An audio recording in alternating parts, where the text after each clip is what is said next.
duas dúvidas aqui que a gente vai agrupar. Uma delas seria como usar um side pull.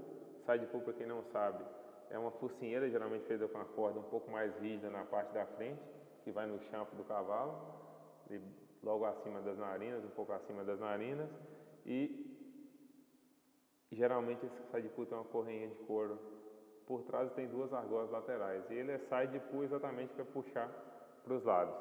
E a outra dúvida aqui seria quando usar ou como usar uma focinheira. E assim, são duas ferramentas, são dois equipamentos que a gente não utiliza no nosso dia a dia. E por que a gente não utiliza? Primeiro, no caso do side pull, ou mesmo da focinheira, acho que o local que ele se posiciona é uma região muito sensível do cavalo, onde você tem cartilagem. Então, um local que o cavalo às vezes sente um incômodo um pouco maior. E assim, meio que uma crítica, e uma crítica no sentido construtivo, para muita gente que acha que trabalhar com um cavalo sem embocadura é muito melhor que trabalhar com um cavalo com embocadura, e assim, é uma coisa só para a gente pensar. Coloca um dedo na boca, por exemplo, assim, e veja quanto tempo você consegue ficar com ele aí, sem causar nenhum desconforto. Agora pegue a ponta do seu dedo, coloque aqui, bem na ponta do seu nariz, e faça uma pressão leve e veja quanto tempo você consegue ficar com essa pressão aí. E você vai perceber que essa pressão aqui, ela causa desconforto muito maior do que essa pressão na boca, porque a gente está colocando pressão na região extremamente sensível, que é uma cartilagem, assim como acontece no cavalo.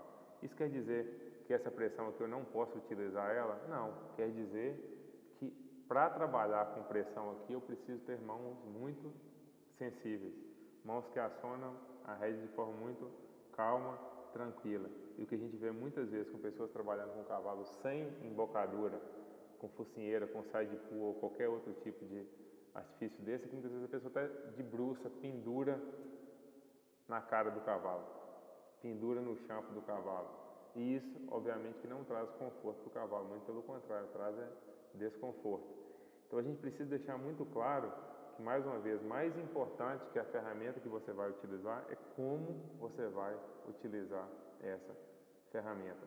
A gente deixa claro no nosso curso que uma embocadura bem utilizada, ela não causa nenhum tipo de maus tratos ao cavalo, ela não compromete o bem-estar dos cavalos, ela não causa ferimento na boca dos cavalos, porque a gente está ensinando o cavalo a responder da melhor forma possível a uma embocadura.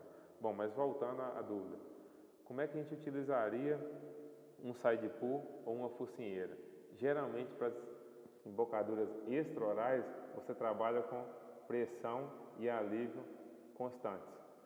Por quê? Porque quando você coloca uma pressão constante e não tira essa pressão, o cavalo tende a debruçar e aprender a escorar nesse tipo de ferramenta. O ideal então seria trabalhar com leves toques para que o cavalo nunca aprenda a apoiar ou encostar nesse tipo de embocadura.